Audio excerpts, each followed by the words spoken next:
बताएं जैन साहब, क्या है आज आपका इरादा?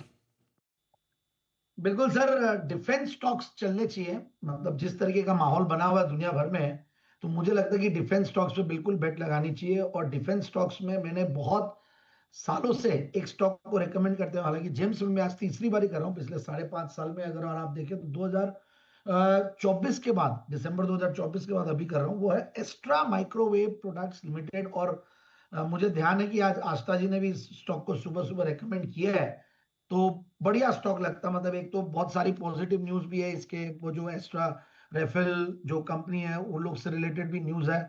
न्यूज तो चलिए, मुझे लगता है कि आगे भी आने वाले दिनों में बहुत आएगी। और इस स्टॉक को मैं बहुत निचले लेवल्स पे, और जब एकदम जैसे जैन साहब के जेम्स में अनहर्ड स्टोरीज लाता था, उस टाइम का ये एक अनहर्ड स्टोरी था।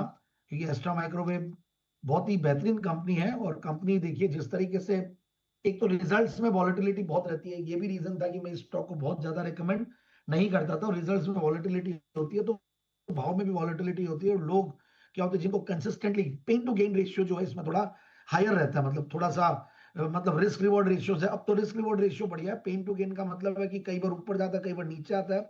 बट नीचे से ये बहुत जबरदस्त करीब 1200 के लेवल्स ऊपर दिखाया हुआ है, और नीचे भी 584 का लेवल दिखाया हुआ है एक ही साल में।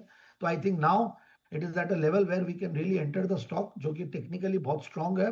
और कंपनी देखिए करती क्या है, कंपनी रेडियो फ्रीक्वेंसी वाले सब सिस्टम्स बनाती है और माइक्रोवेव सिस्टम्स बनाती है डिफेंस स्पेस और मेट्रोलॉजी एंड टेलीकम्युनिकेशन डिपार्टमेंट के लिए। और अच्छा खासा इनका एक्सपोर्ट्स भी है, और ऑर्डर बुक बहुत स्ट्रांग है, बढ़ती जा रही है। तो इंडियन डिफेंस और एचएएल और ये ओईएम्स और बहुत सारे अलग अलग बाहर की ऑर्गेनाइजेशन और इसरो वगैरह सब इनका वो लेते हैं। तो मैंने देखा कि इनकी जो नंबर्स है वो भी बढ़िया है। और आगे भी आने वाले दिनों में मुझे लगता है कि लॉन्ग टर्म स्ट्रेटेजिक, अगर इनका जो स्केलिंग अप करने का जो गोल है ये भी अचीव करते हुए लगेंगे, और जो इनकी लीडरशिप है ये रडार सिस्टम्स में इसको लिवरेज और करेंगे। तो बिल्कुल देखिए, 58% की पिछले 3 साल की प्रॉफिट की कैगर रही है। 18-19% की रिटर्न ऑन कैपिटल एम्प्लॉयड है। और उससे भी बढ़िया बात है, जो क्वार्टरली रिजल्ट है, जनरली दिसंबर और मार्च के क्वार्टरली रिजल्ट्स और बढ़िया आते हैं। और मुझे लगता है कि वहां पे भी आना चाहिए। और बहुत सारे पुराने शेयर होल्डर्स भी इसमें पहले से ही निवेशित है, और 15-16% के लगभग इसमें एफआईआई निवेशित है। और प्रोमोटर्स का भी स्ट्रॉन्ग बैकग्राउंड है।